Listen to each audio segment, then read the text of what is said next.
What's going on, everyone? I'm just a typical, average American here today to react and learn about how Norway conquered the Arctic. So, I've never really thought about this before, but if you look at a map of Norway, you guys control the entire northern part of Scandinavia, the entire Scandinavian Arctic coastline.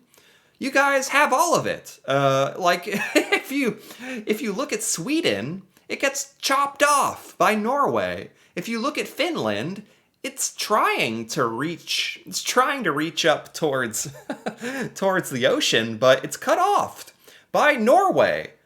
How did you guys get all of that territory? How did that happen? And I mean, Norway also has like other Arctic islands like Svalbard, if we go really far north. And it's like, today, I just want to learn about how this all happened. Why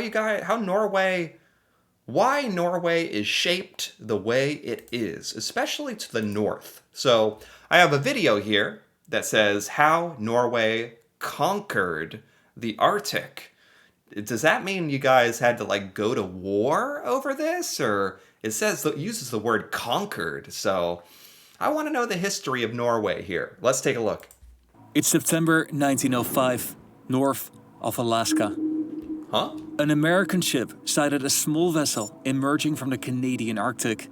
What? It was unusual to sight a ship this far north, so they decided to make contact. What? They met with the ship's captain, 33-year-old Roald Amundsen, and they couldn't believe his story. What? What is this? This is like Americans in Alaska spotted a Norwegian ship and some kind of crazy Norwegian explorer story. Okay. What? He had come from the east, where he and his crew became the first people to cross the Canadian Arctic. This was front page news. Wait, what? They did what? From Norway? They sailed all the way through northern Canada to above Alaska. And this was back in like the early 1900s. How is this even possible? He's crazy. Son of the Vikings navigates the Northwest Passage. Amundsen achieves undying fame. Oh my God. The polar regions were the last undiscovered places on Earth. Amundsen spent 2 years in the Arctic, and during that time a lot had happened. Yeah. His country, Norway, had declared independence from Sweden, and they were now pursuing an expansive policy in the Arctic. Even though Amundsen wasn't political, the global attention to his insane expeditions in the years that followed became an instrument for Norway. So, I didn't know about this. This was like an old news headline. This was front page news back in the 1905 or early 1900s. And this really got the attention of the world on Norway. Unwillingly, Amundsen had become a pawn in a geopolitical game. This is Amundsen and the rebirth of Norway with hindsight. Wow. Okay. This got my attention. This is by Hindsight, YouTube channel. And this is a really awesome video, so definitely check them out. The Arctic has a special place in the heart of many Norwegians. The very name Norway is believed to mean the way north. They have a long, rugged coastline that stretches all the way to Russia. This has historically tied communities to the sea. Yeah. In the late 1800s, Norway had just over 2 million inhabitants. They were one of the richest countries in Europe, with a relatively advanced economy. Yes. Communities in the south depended mostly on agriculture and timber, while communities in the west and north depended more on fish and foreign trade. Okay. Despite their small size, Norway had the fourth largest fleet of commercial ships in the world. Oh my They were God. commissioned to transport goods all over the globe, but It's truly incredible what Norway has accomplished given Norway's small population, relatively small. I mean, back in this year, there was only 2 million people in Norway, and they're doing all this stuff. Fourth largest fleet of ships in the world, playing a huge role in global trade. It's pretty insane what Norway's done. It's pretty amazing. the United Kingdom was their most important partner. Okay. But Norway was in a union with Sweden, and the Swedish king controlled their foreign affairs, including relations with the UK. Norway had their own parliament, constitution, and legal system, but the foreign sector became increasingly important for Norway, Yeah. and they wanted to dissolve the union. That makes sense. Like, Norway is having so much success, and it's kind of being held back being in a union with Sweden. So it makes sense Norway would want to be more independent. One of Norway's most outspoken critics on this issue was Fridtjof Nansen.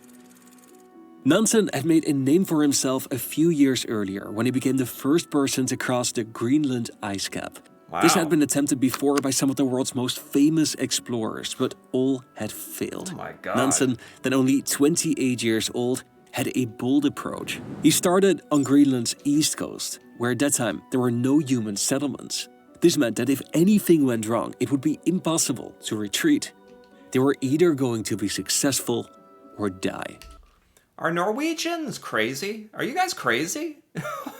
You have so many explorers that have just done, like, the most amazing things. Doing the most death-defying journeys imaginable. Like, it's insane. It's pretty, like, I mean, I kind of in awe. And luckily, they managed to pull it off. This instantly transformed him in a national hero, and it gave him the spotlight. He later attempted to become the first man on the North Pole, where he spent 3 years on the ice with some of Norway's best and brightest scientists. Oh my The God. expedition received a lot of attention in Norway and abroad. And even though he failed to reach the North Pole, the expedition solidified his status as a world-class explorer. Yeah. This is when he decided to leverage his fame for political activism. So this guy, this Norwegian, famous Norwegian explorer, did all this crazy stuff and then used his fame to try to have political power in Norway? And particularly to seek an end to the union with Sweden. Okay. Norway and Sweden entered negotiations about Norway setting up its own councils in foreign countries. The hope was that this would pave the way to Norway controlling its own foreign affairs. Yeah. One of Nansen's greatest admirers was Roald Amundsen. He was born in a small village in southern Norway, in a family of farmers and sailors. He wasn't particularly interested in politics, but dreamt of becoming an explorer. I mean, I think Norway must be famous for explorers. Like, I didn't even know that Norway had so many explorers. Like, you guys are fearless. He was hired as a first mate on a Belgian expedition in the Antarctic when he was just 25 years old. Wow. And they became the first team to spend the winter in the Antarctic. After he returned from this trip, he felt ready to lead his own expedition. Okay. But he wasn't a rich man. He took on debt to buy a small boat and some more debt to hire a crew. Wow. His dream was to become the first person to traverse the Northwest Passage. This had been attempted by some of the best explorers in human history, and many have disappeared in these waters. I mean, to do this back in the old days, like, is borderline insanity. But humanity needs people who are fearless. We need these Norwegians to go out and do what people thought was impossible. Amundsen reached out to Nansen, and to his surprise, he invited him to his house. The two talked for hours, and at the end, Nansen signed this picture to Captain Roald Amundsen, with wishes for good luck and success on the journey. Amundsen hung the Wow. picture in the salon of his ship, and a few weeks later, he left the harbor of Oslo to set sail for Greenland. Oh my God. As Amundsen set out for the adventure of his life, tensions in Scandinavia were worsening. The talks between Norway and Sweden broke down, after which Norway unilaterally declared the union dissolved. Wow. So Norway just declared the union over. You got the talks were not working. Norway just said, "All right, whatever. We're out of here." Swedish officials responded with outrage, threatening with war, saying that Sweden had received a blow in the face and that a peaceful solution is extremely improbable. The world held its breath as an armed conflict could break out at any minute. Nansen traveled to London to speak with British politicians and with the media, and he published several articles in newspapers to make a case for dissolving the Union. Far away from the worries of the world in the Canadian Arctic, Amundsen had no idea of what was happening in his homeland. Yeah, no kidding. So, this is a very interesting story so far. We're really following these two explorers. These two explorers, one is becoming really politically active, trying to separate Norway and Sweden. The other explorer is trying to sail through Greenland and Canada, the Northwest Passage, and is going to end up by Alaska. I think we're still putting together the whole picture to explain how Norway conquered the Arctic. He had last made contact with the outside world when he left Greenland's northernmost settlement. From here, he had entered the Canadian Arctic archipelago, and the weather was good. He could have probably made the crossing in a single season, but he decided to stay longer to have more time for scientific measurements. Wow. They docked in this bay and soon discovered that they weren't alone. They befriended a local Inuit family who taught them to hunt and other crucial Arctic survival skills. No way. During the summer, the water was ice-free, but during the winter, it froze, changing the landscape into a barren, frozen wilderness. Amundsen and his team spent 2 winters in the bay.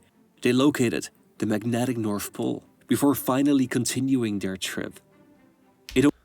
I can't believe how long they can survive in these conditions. Like, they are in the middle of nowhere in the freezing cold. This would be difficult to do now. I don't know how they survived for so long back then. It only took them a few days to navigate the narrow channels and to reach the open waters of the Beaufort Sea. The same week that Amundsen crossed the Northwest Passage, in Norway, a referendum was held on dissolving the union with Sweden.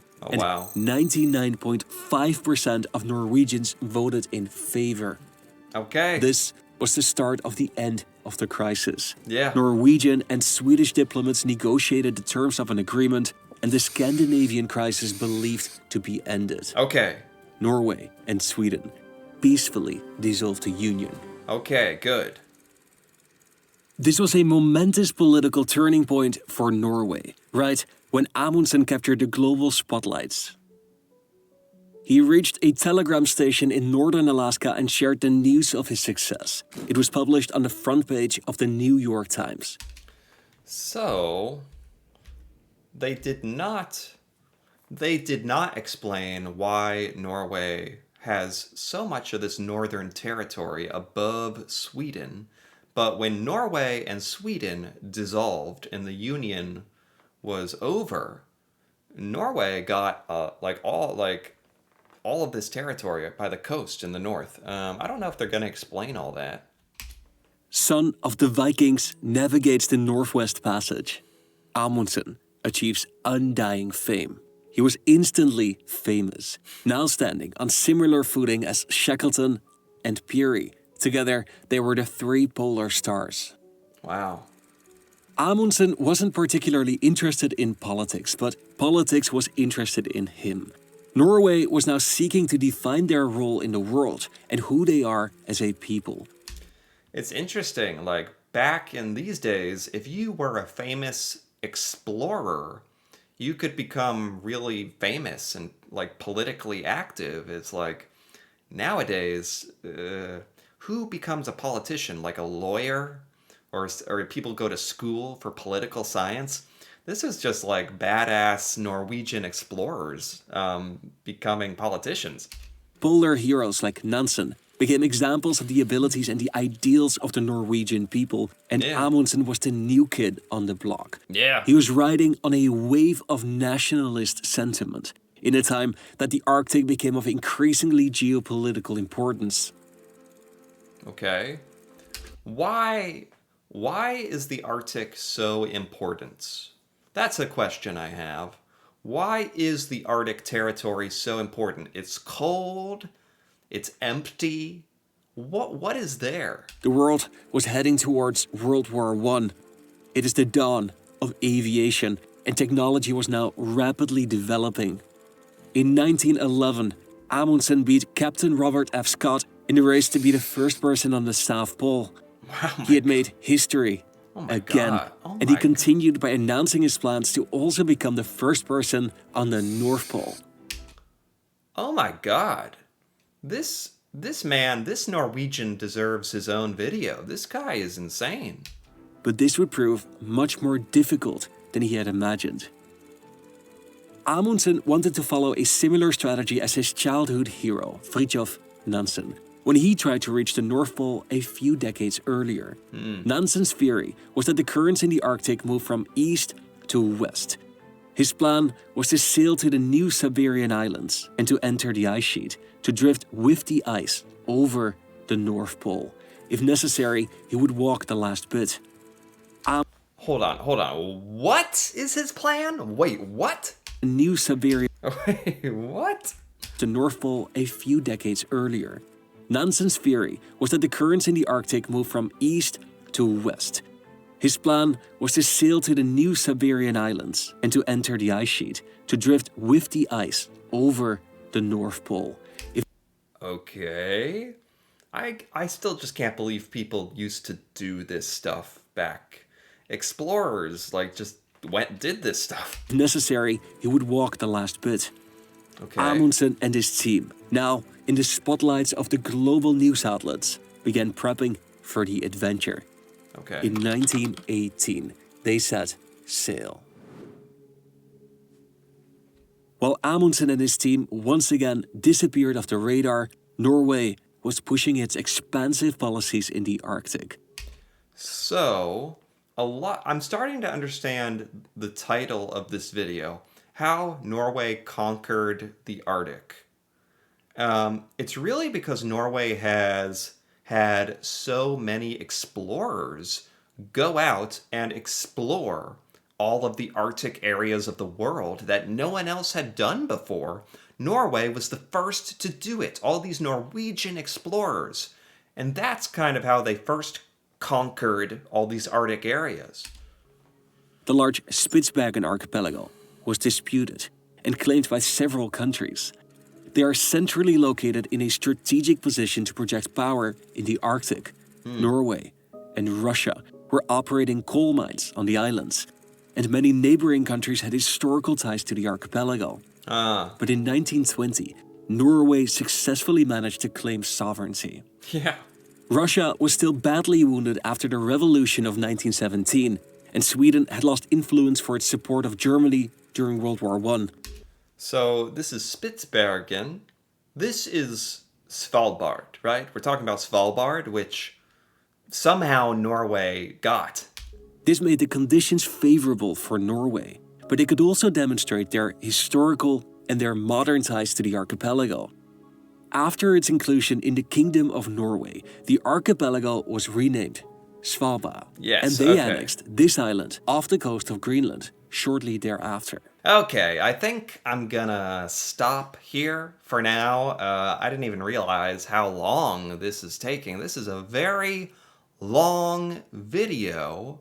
I think I'm gonna have to finish this in part 2. This is fascinating. This is really not even what I expected when it said how Norway conquered the Arctic. This is about how Norwegian explorers charted and explored all these Arctic areas before anyone else in the world. and really made Norway famous.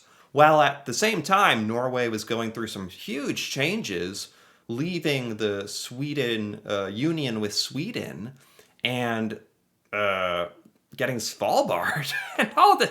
This is a crazy time for Norway. This time period is insane.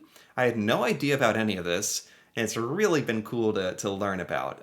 But I think I'm going to stop here for now and continue in part 2. If you've enjoyed this so far, feel free to give this video a like or leave a comment with your thoughts on this Norwegian history and explorers, and that'd be cool to hear about. And if you're interested in more videos like this, me learning about Norway and Norwegian culture, or if you want to see part 2, feel free to subscribe for more.